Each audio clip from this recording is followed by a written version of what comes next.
Bien, hermanos, todos tienen su boletín. ¿Alguien hace falta boletín? Mi esposa y la hermana Lupita, por favor.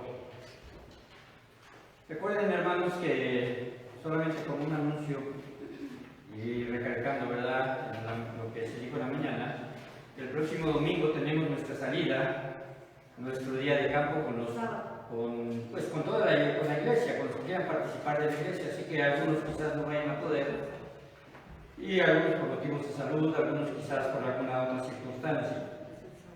Sin embargo, ¿verdad?, queremos seguirla extendiendo para que ustedes consideren el poder ir. Recuerden que la salida es aquí a las 8 de la mañana, y si usted tiene un vehículo, por favor también ayúdenos con eso, para que podamos trasladarnos, ¿verdad?, y ayudar a trasladar a aquellos que no lo tienen. Recuerden, el próximo sábado a las 8 de la mañana, traigan también para desayunar, allá vamos a llegar a desayunar y después para comer. Estaremos regresando entre 5:30 y 6 de la tarde, si Dios así lo quiere. Esperemos que no haya mal tiempo, ¿verdad? Y gracias a Dios por este día, porque estaba pronosticado lluvia a las 6 de la tarde, así es el pronóstico, 70% de probabilidades. Bueno, no aquí en esta colonia.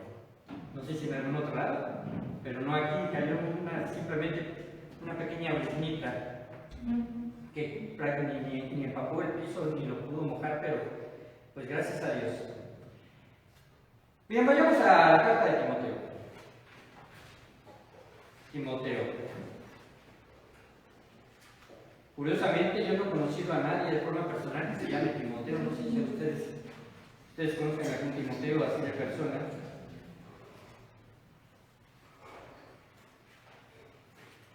Es un nombre, ¿verdad?, que identifica a un joven en la Escritura, discípulo de Pablo, el cual, pues vamos a decirlo así, a una edad que podemos considerar temprana, ¿verdad?, estaba al frente de una iglesia, la iglesia de Éfeso. Esto obviamente fue por indicación de Pablo, pero también fue precisamente con la, vamos a decirlo así, ¿verdad?, autorización de la iglesia de Éfeso. Fue enviado para corregir lo deficiente. Fue llevado y fue puesto, ¿verdad?, allí en esa situación que en realidad era de una responsabilidad muy alta. Así que Pablo se da la tarea de darle algunas indicaciones, advertencias que tenían que ver precisamente con corregir. Porque la iglesia de Éfeso, ¿verdad?, era una iglesia del primer siglo, una iglesia que no tenía toda la Escritura, una iglesia que se empezaba precisamente a formar a través de los evangelios y algunas de las cartas que ya circulaban de Pablo, pero prácticamente eran muy pocas, ¿verdad? El libro de Hechos inclusive fue posterior.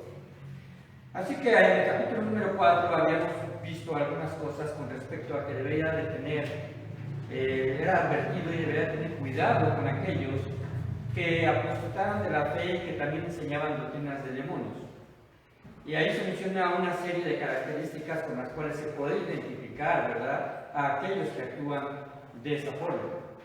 Y después hablamos a partir del versículo número 6 lo que es un buen ministro. No terminamos de tocar esto, así que nos vamos a enfocar en el versículo número 9. Versículo número 9. Y dice así: palabra fiel es esta y digna de ser recibida por todos. Palabra fiel es esta y digna de ser recibida por todos. Cuando se refiere a palabra fiel, indudablemente debe de entenderse de la siguiente forma: que es una palabra que es verdadera. Es una palabra que está fuera de toda distorsión de lo que ya se ha dicho, pero sobre todo de lo que se va a decir. La palabra fiel quiere decir que no es una palabra que se saque de contexto, no es una palabra que se altere, sino que es una enseñanza que a través del Espíritu Santo, ¿verdad?, es utilizada en la Escritura, en la mano precisamente de Pablo, para recomendar algunas cosas. Pero aquí se introduce de una forma más personal. Es una situación en la cual el apóstol Pablo empieza a platicar y empieza, mejor dicho, a decirle a Timoteo lo que le va a decir, y además dice que es digna de ser recibida por todos. Es decir, no solamente es para unos cuantos, no solamente para el grupo de amigos de Timoteo, no solamente para el grupo de ancianos o para las mujeres. En realidad, hermanos, a veces hay algunas enseñanzas que son muy específicas. Por ejemplo, bueno, las que se dan en el grupo de mujeres, o sea, algunas que son muy específicas para las necesidades espirituales y emocionales de las damas, igual para los varones. Pero en realidad aquí está diciendo que es para todos. Y dice así, que por esto mismo trabajamos y sufrimos oprobios, porque esperamos en el Dios viviente, que es el Salvador de todos los hombres, mayormente de los que creen. Aquí esta última frase, hermanos, es muy interesante, porque parece ser que es Salvador de alguien más que de los que creen, porque dice mayormente de los que creen, ¿no? Como si cuando, o sea, se puede decir, ¿verdad?, con respecto a una familia, y puedes decir, bueno, hay 9 hijos, todos son inteligentes, pero mayormente Juan, ¿no?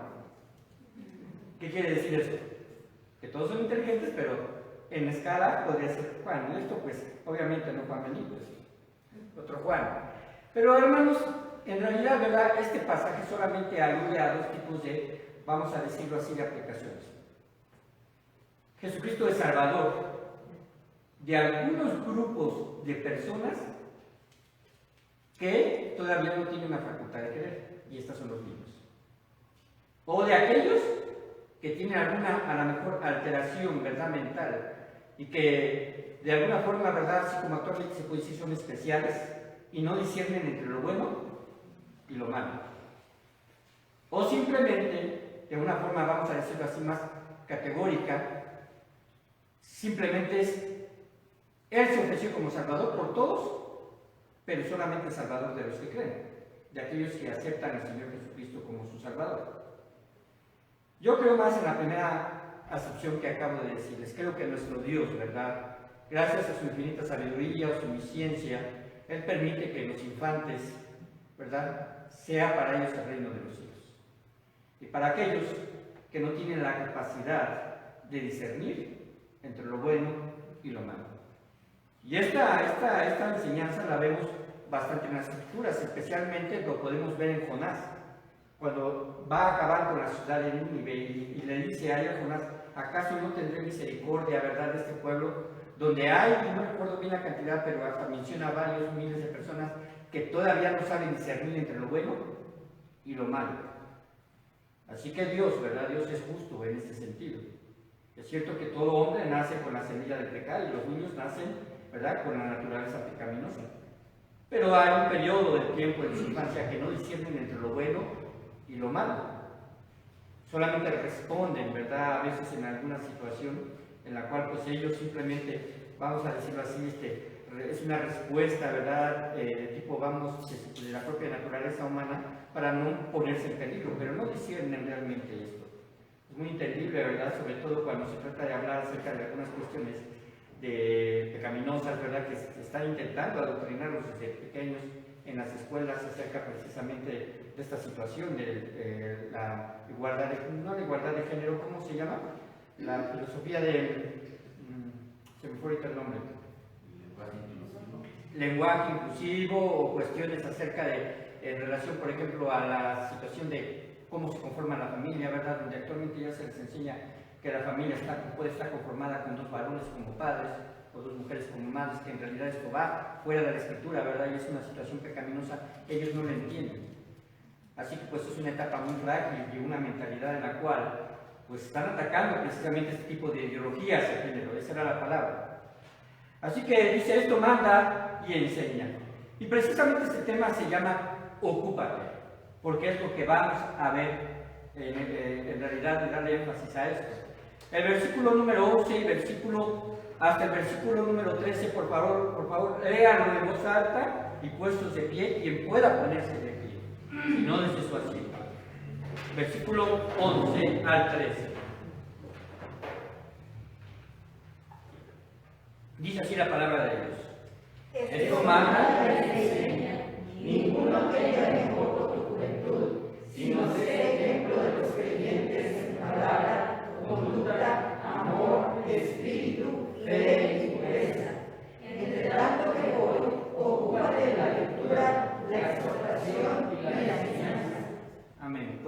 capacitarse, hermanos. Fíjense la encomienda. Le dice a Timoteo, esto manda y enseña. La palabra mandar, ¿verdad?, es sinónimo de precisamente de ordenar. Es un imperativo, no está fuera ni puesto a discusión. No está bajo una, vamos a decirlo así, escrutinio, ¿no?, de poder decir, esto es lo que vas a enseñar. Gracias a Dios por las iglesias que están adoctrinadas, las iglesias bautistas siempre han tenido en mentalidad de que el obrero, es decir, el pastor, ¿verdad?, quien Dios precisamente le ha llevado a capacitarse y seguirse capacitando día tras día, pueda en un momento dado percibir qué es lo que debe de enseñar y no impuesto por la membresía. Hay membresías que se han llegado a hacer esto con sus pastores. No prediques esto porque puedes ofender, no prediques esto porque en realidad no es lo que creemos. Algunas iglesias incluso no predican el infierno, algunas iglesias les da temor hablar acerca precisamente o en contra, ¿verdad?, de la ideología de género. Algunos pastores les da quizás cierto temor hablar acerca de algunos aspectos. Y ahora hay que entender que en realidad, ¿verdad?, el tipo de predicación o el tipo de moralidad de la cual se va a hablar no la establece la sociedad. Porque si así fuera, estaríamos adaptando de continuo durante las épocas de las iglesias, en realidad lo que la sociedad quisiera. Sin embargo, la doctrina es una. La doctrina es una regla. La doctrina, ¿verdad?, es algo que debemos nosotros saber, que así como se predicaba en el primer siglo, la debemos de seguir predicando. Así que, hermanos, esto manda y enseña, dice a Timoteo. Una de las recomendaciones más objetivas que Pablo tiene para Timoteo es que su testimonio, el testimonio de Timoteo, sea el respaldo por el respeto que se merece como obrero del Señor, no importando su edad. Aunque al designar aquí, vamos a decir, a alguien como joven, tenía un amplio margen de edad, porque actualmente, ¿verdad?, ya no se le llama joven a una persona que a lo mejor todavía está en la plenitud de su juventud, ¿verdad?, pero ya se casó y ahora se le llama adulto y entendemos que es una etapa también. Pero en realidad, ¿verdad?, en la palabra de Dios podemos entender que es muy amplio la palabra joven, porque se le designaba esta palabra incluso a varones y mujeres que estaban debajo de los 40 años de edad. Todavía se les considera jóvenes, estaban, vamos a decir, más enfocados en realidad, ¿verdad?, a la fortaleza física para que pudiese llamarse así, una persona joven. Y cuando se identificaba una persona mucho menor era doncella o mozo. Ya se le hacía una especie, vamos, de identificación para designar a alguien. La palabra de Dios menciona, ¿verdad?, que en los evangelios, que también muchachos. Cuando Jesús dice, ¿verdad?, como los muchachos juegan en la plaza, y está haciendo una comparación, ¿verdad?, con respecto a él y Juan el Bautista, porque dice, vino Juan el Bautista, ¿verdad?, y simplemente no bebía, solamente tomaba miel, ¿verdad?, estaba con su vestimenta de piel de camello, dice, y tampoco lo respetaron. Viene el Hijo del Hombre, dice, este es bebedor, ¿verdad?, y pecador, porque un grupo, ¿verdad?, muy importante, pues Jesús se acercaba a ellos, entre ellos eran los pecadores. Es decir, no les daba gusto, ¿verdad?, en realidad. Era una cosa, estaba mal, era otra cosa, estaba mal. Pero esta recomendación es muy objetiva. Además, también quizás Timoteo, haciendo cronológicamente una historia, tendría alrededor de unos 30 años, cuando ya pastoreaba la iglesia de Éfeso. Nuestro Señor Jesucristo incluso sorprendió a los ancianos del templo a la edad de los 12 años. ¿Recuerdan? Cuando les explicaba las Escrituras. Esto aparece ahí en Lucas 2, 46 al 52. Y aconteció que 3 días después le hallaron en el templo. Después de haber ido a una de las fiestas anuales, regresan, ¿verdad?, en grupo hacia Belén, grupo de familia, grupo de amigos, y era común, ¿verdad?, que simplemente las mujeres y los niños caminaran, ¿verdad?, delante de los varones atrás, y así se iba, pero simplemente no se dieron cuenta de que Jesús no estaba ahí. Ahora, un niño de 12 años actualmente pues lo cuidamos bastante bien, ¿verdad?, porque todavía los peligros que representa la sociedad pues ya son mayores, pero normalmente la gente en ese tiempo compartía la responsabilidad. Yo cuido a los niños, ¿verdad?, los cuidamos entre todos. Pero dice la palabra de Dios que ahí lo hallaron en el templo sentado en medio de los doctores de la ley, oyéndoles y preguntándoles. y todos los que le oían se maravillaban de su inteligencia y de sus respuestas. Cuando le vieron se sorprendieron, y le dijo su madre: Hijo, ¿por qué nos has hecho así? He aquí tu padre y yo te hemos buscado con angustia. Entonces él les dijo: ¿por qué me buscáis? ¿No sabéis que en los negocios de mi padre me es necesario estar? Mas ellos no entendieron las palabras que les habló, y descendió con ellos y volvió a Nazaret, y estaba sujeto a ellos. Y su madre guardaba todas estas cosas en su corazón. Y el último versículo es muy importante, porque juventud no es sinónimo de estancamiento, es sinónimo de desarrollo, de proceso. Dice así: y Jesús crecía en sabiduría, en estatura y en gracia para con Dios y los hombres. Estos versículos se nos muestra cómo Jesús crecía en tres diferentes áreas. En sabiduría. Este es el aspecto intelectual.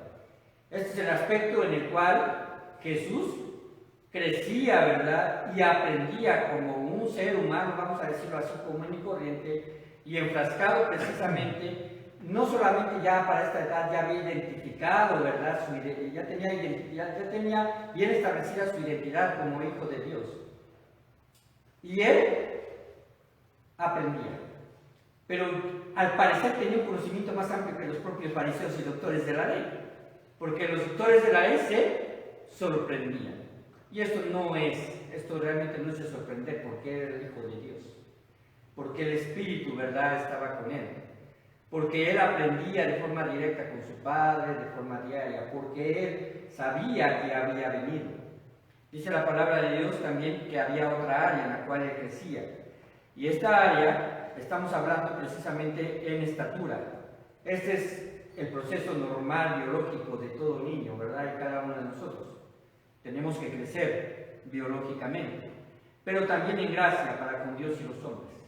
En gracia para con Dios y los hombres. ¿Qué quiere decir? Precisamente que su padre tenía complacencia en él. Era Jesús, ¿verdad? Era agradable a los ojos de su padre. En su naturaleza en su naturaleza humana, en su naturaleza humana él nunca pecó. Él nunca pecó a pesar de que fue tentado por Satanás, a pesar de que en su debilidad tenía en aquella tentación, y así que nunca pecó. Pero también con los hombres, es decir, Jesús crecía, ¿verdad?, en gracia, en simpatía, en armonía con la sociedad en la cual él vivía. Esto es lo que dice Pablo a Timoteo. Más adelante, estamos hablando en el versículo número 11, esto manda y enseña: ninguno tenga en poco tu juventud. Esta frase, tenga en poco, se puede traducir con menospreciar. Ninguno menosprecie tu juventud, sino sé ejemplo de los creyentes. Y la palabra creyente se puede traducir: sé modelo de los creyentes. Sé modelo de los creyentes. En palabra, conducta, amor, espíritu, fe y pureza. Así que esto es lo que dice Pablo a Timoteo: no permitas que nadie te menosprecie por ser joven. Era una situación difícil para Timoteo, porque tenía que actuar como ministro delante de los creyentes, ministro delante de los ancianos que ya estaban en Éfeso, y luego haría durante una serie de años.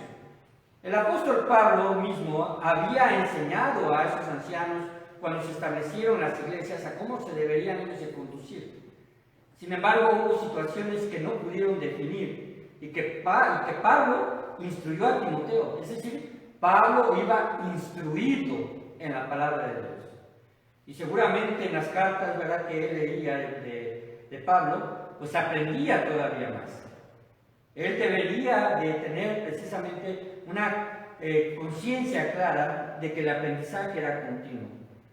Así que Timoteo fue ahí para corregir algunas de las cosas que estaban sucediendo en la iglesia. Él era un hombre joven. Timoteo tenía que saber cómo hacerlo de una manera que no despertase en los demás, ¿verdad?, una falta de respeto, un menosprecio hacia su persona, oposición quizás delante de aquellos que ya enseñaban. Ahora, ¿cómo pues, como joven, se pueden hacer tales cosas? Bueno, aquí habla y dice, sé ejemplo. Y hay en dos sentidos. Dice así, sé ejemplo de los creyentes. Sé ejemplo de los creyentes. Y dice, en palabra, conducta, amor, espíritu, fe y pureza.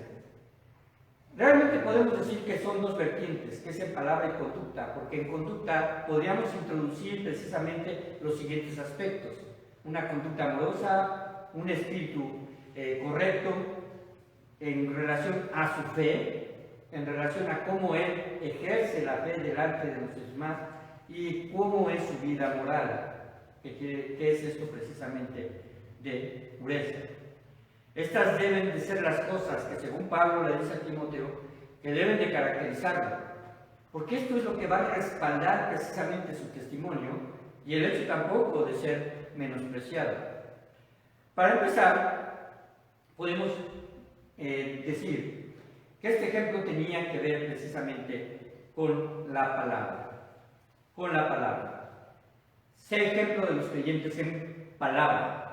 Y no se refiere precisamente a la situación de la Escritura en este momento, porque es utilizada de otra forma.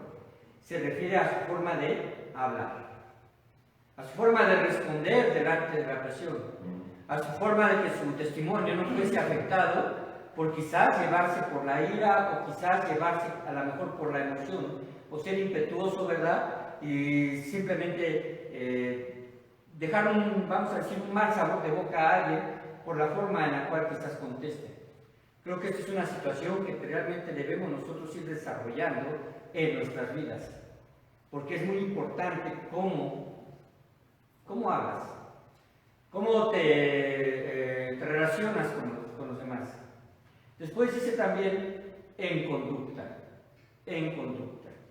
Cuando habla acerca de esto, de en conducta, podemos nosotros pensar precisamente en nuestra forma de proceder. Es decir, si somos rectos, si somos íntegros, si realmente el respeto que nosotros queremos hacia nosotros lo damos hacia alguien más.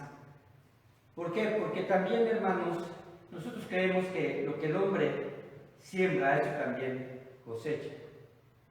Y si siembra discordia, si siembra a lo mejor apatía, si da una imagen de la cual puede ser afectada su propio testimonio, pues debemos nosotros realmente pensar si estamos actuando de la forma correcta, como aquí Pablo le indica a Timoteo.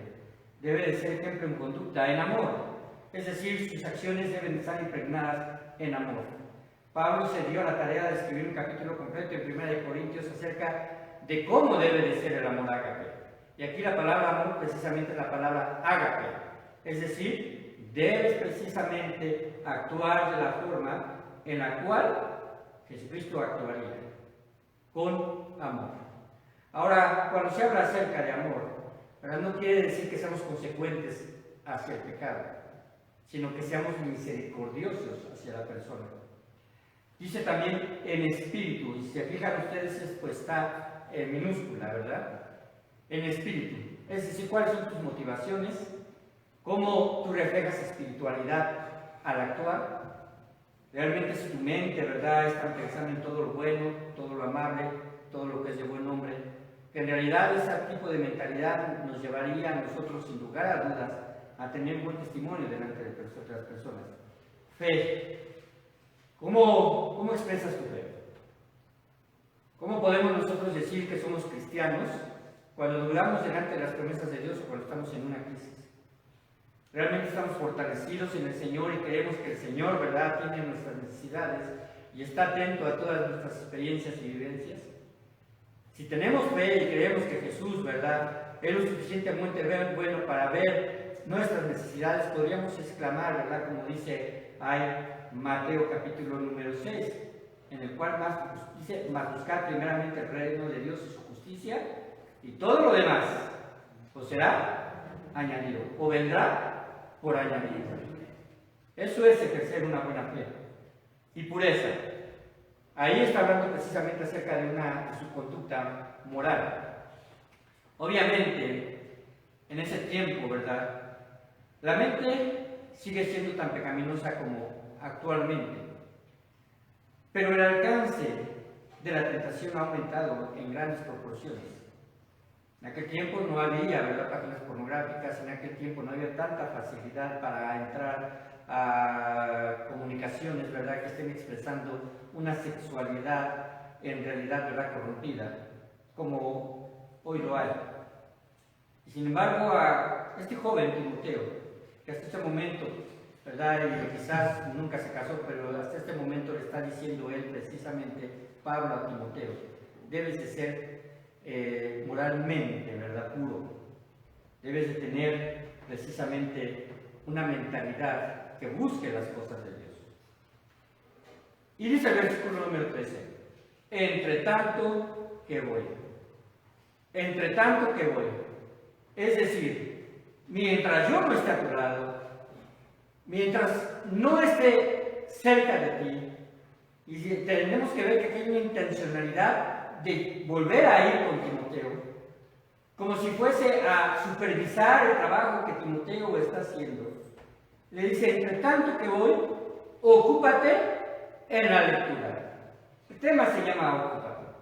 Y aunque le está hablando aquí a un pastor, son situaciones que como creyentes debemos de considerar, ¿verdad?, como primeras en nuestra vida espiritual, como ejercicios espirituales sanos, porque no nos podemos quedar en donde estamos, porque usted y yo debemos de saber más de las Escrituras para la semana que viene, porque usted hoy, si ha leído la Biblia, ¿verdad?, va usted a tener un conocimiento más amplio.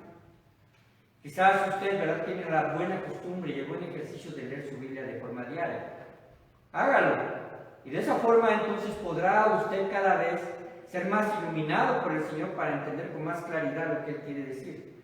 Y dice, ocúpate en la lectura, la exhortación y la enseñanza. La palabra ocúpate viene del griego poseche. Y cuando está hablando precisamente sobre este verbo, es una orden presente. No está diciendo ocúpate mañana o en el futuro. Él está diciendo debe de ser precisamente algo que tú hagas de forma diaria. Es una orden presente que le lleva a prepararse de una forma personal y además a ser diligente. Ustedes, ¿verdad?, quizás si han estado inclinados a las bellas artes, ya sea pintura, ya sea música, ¿verdad?, ya sea cualquier otro tipo de arte, pues debe de practicar. Realmente, ¿verdad?, la música no solamente va a entrar por entender a lo mejor qué es una partitura, sino el poder ejercitar los dedos, el poder ejercitar la mente, el poder precisamente acostumbrarse a esa lectura y al mismo tiempo estar tocando. Hasta donde tengo entendido, las partituras para piano, ¿verdad?, se dividen en 2 pentagramas. ¿Es cierto esto, no? Si es cierto o no es cierto, claro que sí. Entonces, es difícil, ¿no? Pero ¿qué es lo que hace el maestro? La práctica.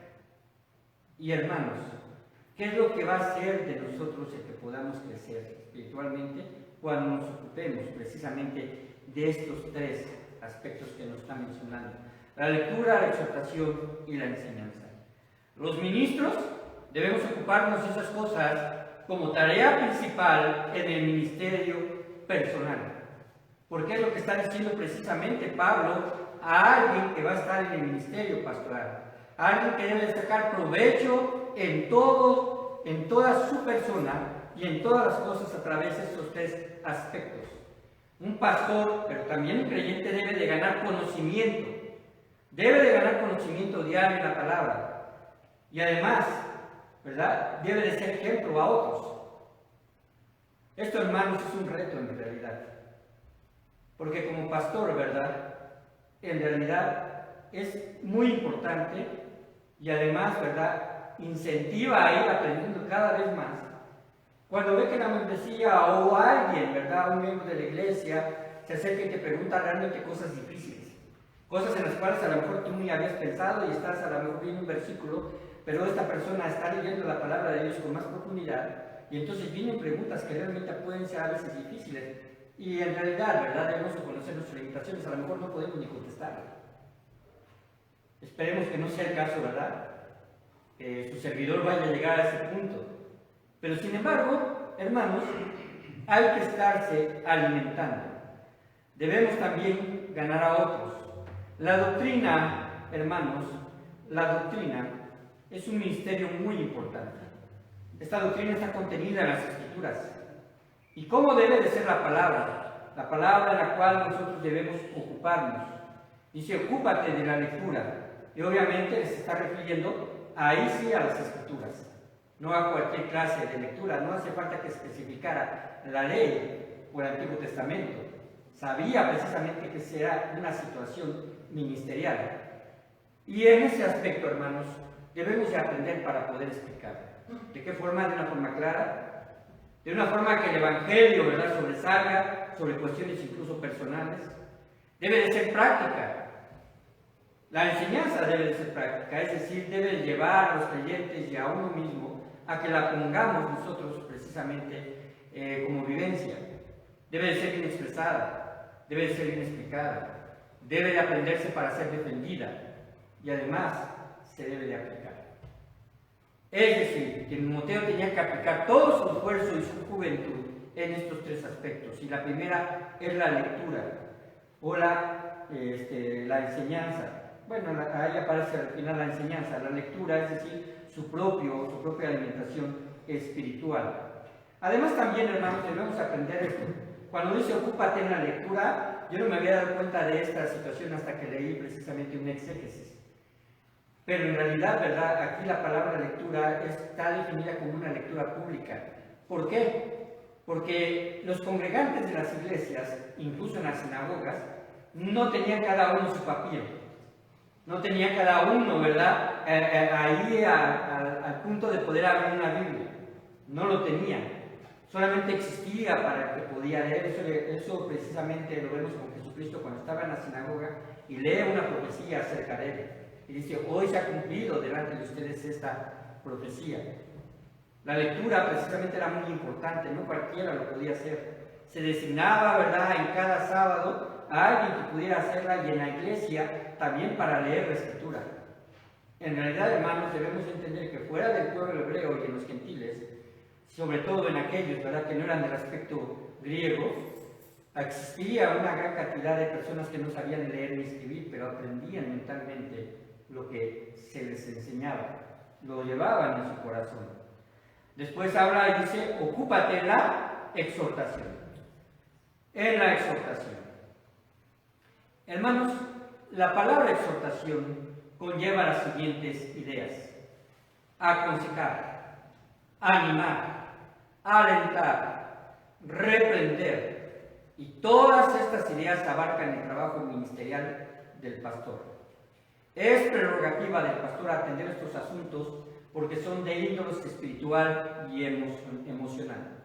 La misma palabra griega para decir exhortación aparece en Lucas 6:24, pero en el mismo sentido de consuelo. Vayamos a Lucas 6:24.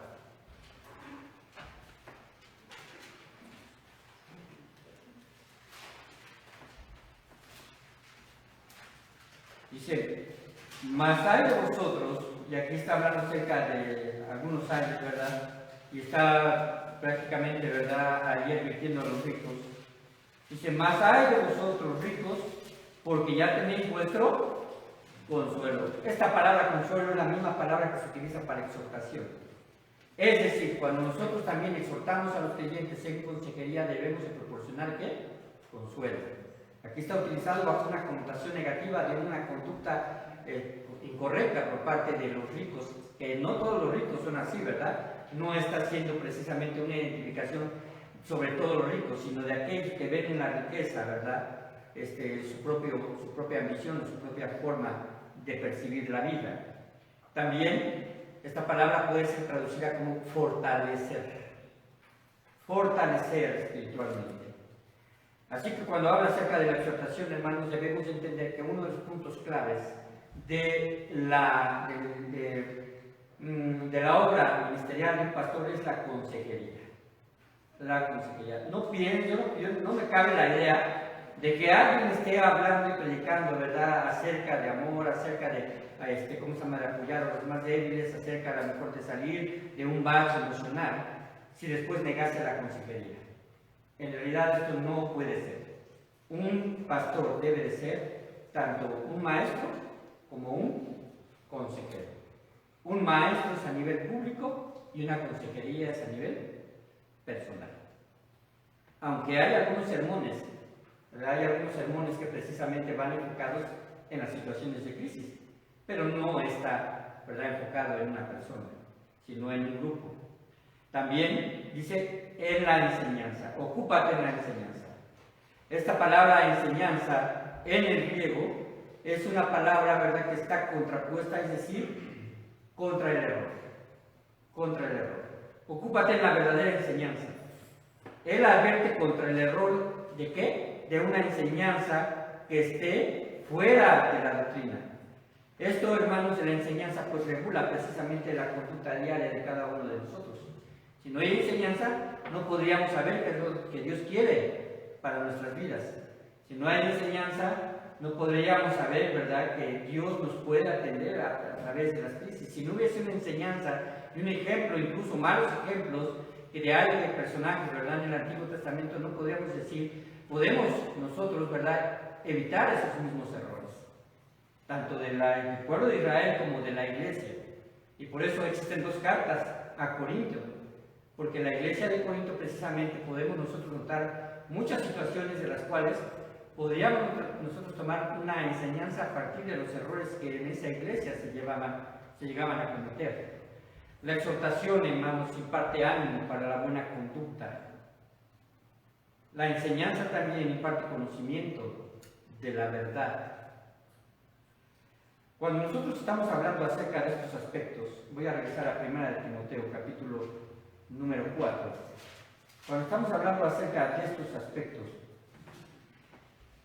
continúa el apóstol Pablo y dice, no descuides el don que hay en ti. No especifica el don. No especifica el don. Porque incluso hace una mención después que en ese tiempo, ¿verdad?, todavía estaba vigente, dice que te fue dado mediante profecía con la imposición de las manos del presbiterio. Es decir, hay muchas posibilidades de que el don, ¿verdad?, que se le otorgó precisamente a Pablo, obviamente tiene que ver con la situación ministerial de su trabajo.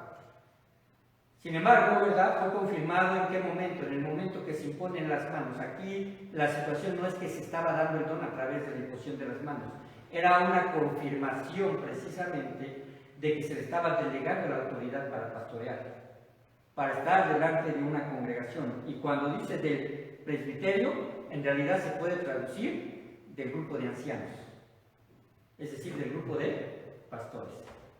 Por eso cuando hay una examinación doctrinal, ¿verdad?, hay una ordenación de un pastor a ese pequeño, ¿verdad?, grupo de personas que vienen a examinar, que son pastores ya precisamente confirmados por sus propias iglesias, se le llama también, se dice presbiterio o presbiterio, ¿verdad?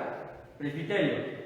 Y entonces, Pablo nuevamente le dice a Timoteo, ocúpate, se vuelve a presentar esta palabra, ocúpate en estas cosas y permanece en ellas para que tu aprovechamiento sea manifiesto de todos.